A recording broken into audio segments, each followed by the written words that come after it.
guys, welcome back to the channel. So as promised, we are back with a review of the album freshly dropped by SuperM. So we are going to talk you through the whole album because we listened to it all. So going into this, we'd already heard 100, Tiger Inside, and one Monster and Infinity. 3 songs. 3 songs. 3 singles. So 3 music videos. like a holy trinity. So heading into the album, what did you expect? Well, that was 100 was my first ever exposure to them. And it was really highly energetic, but it didn't really stand out to me. Like, I know you said it was a earworm after a while. Like, it grew on you. It grew on me, yeah. For me, it didn't grow that much. And then Tiger Inside. Ooh, yeah. Now that song grabbed me, like, you know. Yeah, we've basically had that on repeat. Especially there's a part of the chorus that for whatever reason sounds like some Chinese words to us. So we've ended up like replacing some of the words with nonsensical Chinese words. But it just means that it's stuck in our head basically. And then came one, Infinity and Monster. So that one was kind of interesting because when we were listening to it, we thought okay, but we weren't sure where it really stood in terms of did we love it or were we just like, oh, okay, we've listened to that. Yeah. So for me, it's grown on me a lot. Yeah, the chorus is very good. Like, I think when we first heard it, we thought it gave us similar vibes to 100 in that it was just super high energy throughout the whole song. And I think part of it for me is the first listen, you just you didn't really have time to breathe. Yeah, it was hard to process everything. Yeah, so not being able to really know what you heard, I think affected also my enjoyment of it. But the more we played it, the more we realized that, oh wow, that actually, sounds pretty good. Yeah. So heading into the album, because we knew one was a combination of 2 songs, Monster and Infinity, and we'd heard Tiger Inside and 100.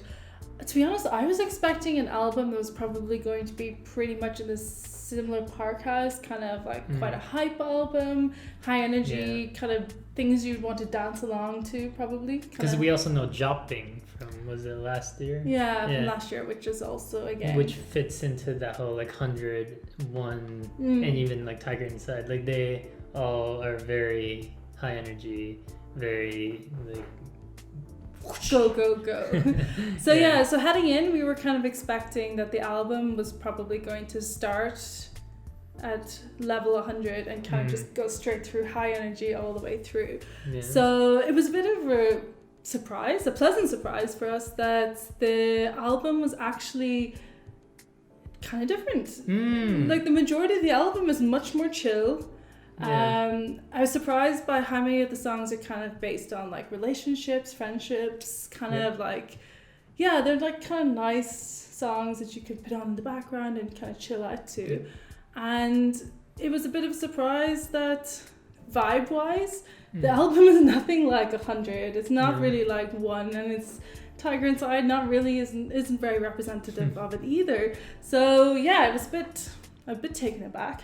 So it's kind of strange that they led with those songs because it doesn't give you an impression, like a realistic impression of the album. Well, it doesn't reflect their diversity and their because all the songs are sort of high energy, similar in terms of how they use the vocals and the rapping, and like you didn't see as much like, say, like with Drip or something, where Mark was able to really like shine with his rapping or something, right? Like each member, that's the thing, in the album each member had places where they can shine, and it's like, here's your platform, here's your stage, go. Whereas with the 3 lead singles, we rarely got to see anything from 10, from Lucas. Kai didn't feature all that much either. So there was although Kai features a lot in the music videos. He does. He stands out a lot, I think. But I think vocally he didn't get to do as much. So it was a bit of a surprise going into the album that the vibe was quite different. And then also, because they're more chill songs, they tend to be a little bit more vocal heavy, and so that means that Baekhyun and Taemin do most of the heavy lifting on this album in terms of just the sheer quantity of singing they do.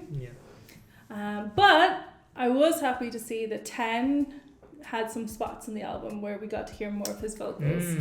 Not quite as much as I might have liked, but at least... Because based on the 3 lead singles, I wasn't even sure 10 was going to get to sing, really, because you didn't hear too much from him in those. So it was a nice surprise to have him feature as kind of almost the main vocalist in some of the songs. Well, you kind of have to, right? There were 15 songs in total, so... Yeah, but having said that, sure, but Lucas, for example, barely features on any of the songs. And I actually really like Lucas's rapping tone. For me, for example, in One, he stands out just because I just really like the way he uses the words, or the tone he has when he uses them. So in the album, I was a little bit disappointed that he didn't feature more in the B-sides. And I also thought Kai, even though he does feature on quite a few of the songs, he isn't, doesn't feature as much as some of the others. Center, yeah. Speaking of One, I was reading, because I was looking up the lyrics on Genius.com, and did you know it's the first combination song since Sherlock?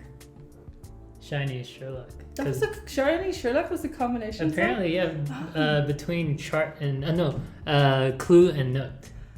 Oh, I didn't know that. I know Sherlock, but I didn't know that. Oh, it's so interesting.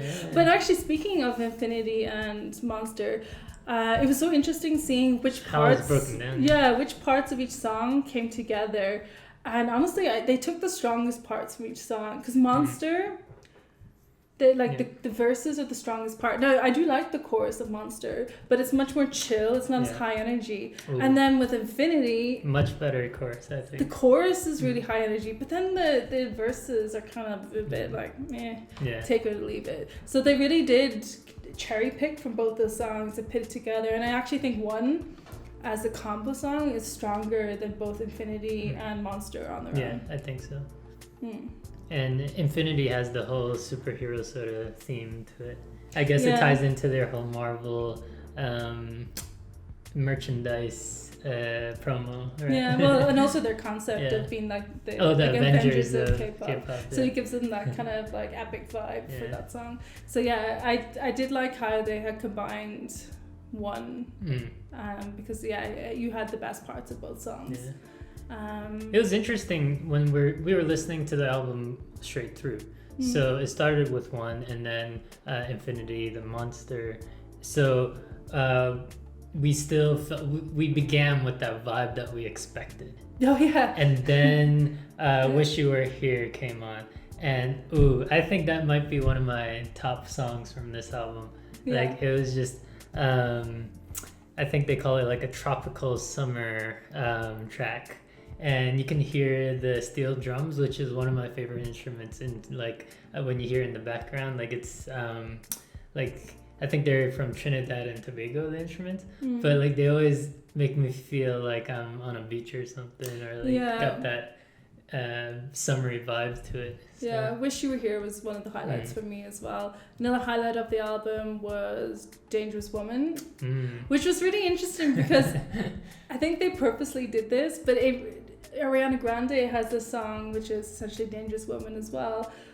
But this song, almost at the start, you can almost, even though they're saying Dangerous Woman, you can almost hear Ariana's song. Yeah. And then it completely changes after that. But I think they deliberately kind of did an Easter egg or a call back to it. But I really enjoyed Dangerous Woman as well. Yeah. I liked With You. With You, yeah. That was a fun song as well. It was a good song to cap it off, because I think towards the end of the album, it was more, you got a lot of slower songs, sort of R&B heavy, and then with the last song, I felt like it was a balance. Yeah, it kind of brought the energy up a little bit towards the end. It was a good cap to an album. Yeah, definitely. And then for me, the other highlights of the album were One and Tiger Inside, which obviously we had heard before because they were the lead singles. The low light of the album, I would say Step Up. It was just a bit didn't chorus flow. was good. The chorus was okay, but the song itself was just a little strange. I never felt that it kind of came together enough for it to flow. And I did listen to it a couple of times because I was conscious that maybe this is one of those ones that grows on me. But nah, there's parts of it, like the chorus, that I'm like, but then the rest of it, I'm like, oh no, it doesn't quite make it there for me. From a music sense, I feel like, I don't know if they intentionally or not, but you know how the chorus, it rises with like half steps, or like dun dun dun dun dun dun. So I was like, ooh, it's like, you know, playing with whole step, half steps. So is there like a musical tie to like the lyrics? But I don't know, maybe that's just a coincidence. Yeah, like I really liked the chorus. I just felt the chorus, it felt like it was going somewhere, and then we were suddenly back in a verse again and not going anywhere. I just felt really dissatisfied. I felt like maybe just something else could be in that song. Another song that kind of was kind of like, I've seen it mentioned quite a bit, but for me it didn't resonate much with, was Drip. Again, with the chorus, with the catchy chorus of drip, drip, drip. But the song, it just didn't hook me in. There were a few songs like that. Drip, I think Big Chance, which one? The second to last song was the song So Long. I feel like they almost sounded like other songs I've heard before, so there was like almost a genericness to it. There was something that just, while you're listening to them, you're not mad, you're listening to them, but then once they're done, you're almost forgettable in a way. It's kind of forgettable. There are other songs that just kind of have more pizzazz in the album.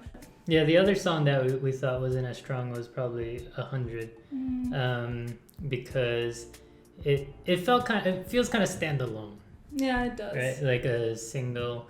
It didn't really seem to fit as much into the album, and especially once we knew what the album was going to be like. Well, after we finished listening to it, we saw there was a lot more, like ballady songs or like, slower songs where 100 felt stuck in there. And it in terms of the order of the album, 100 comes kind of towards the middle, and you just suddenly get this boost of energy, and then you're back into these chill songs. And overall, in terms of like the theme and the concept of it, it also doesn't thematically seem to fit in. So even though personally I think it's grown on me, I would say it's one of the songs that, in terms of the album, I don't think quite fits in there. So that brings us to the conclusion of the album. So exactly, 100, I'm kind of wondering, why was it the lead single? Because it set the tone for the expectations of the album, but it doesn't represent the album really well, right? And so that was the main question. Tiger Inside, I think, is a strong song. I think it's our favorite from the album, so we agree with that being one of the lead singles. But 100 maybe not so much. So overall, the album itself, pleasantly surprised, more versatile than we were expecting, and pretty solid, right? We definitely appreciated, like you said, it was versatile in terms of it showcased a lot more of the members than the singles did, right? And there's definitely like a good solid, probably 6 or 7 songs that you would add to your playlist and like listen to on repeat. So if you're curious about the album, I would say go check it out. If you've already listened to it and you either agree or disagree with some of our points or thoughts, be sure to let us know in the comments. And if you are interested in future K-pop album reviews, be sure to hit the subscribe button, because we will be back next week with Blackpink's album review. And a lot more content too. Lots of content in between as well. But thanks for listening to our rambles on this album, and see you soon.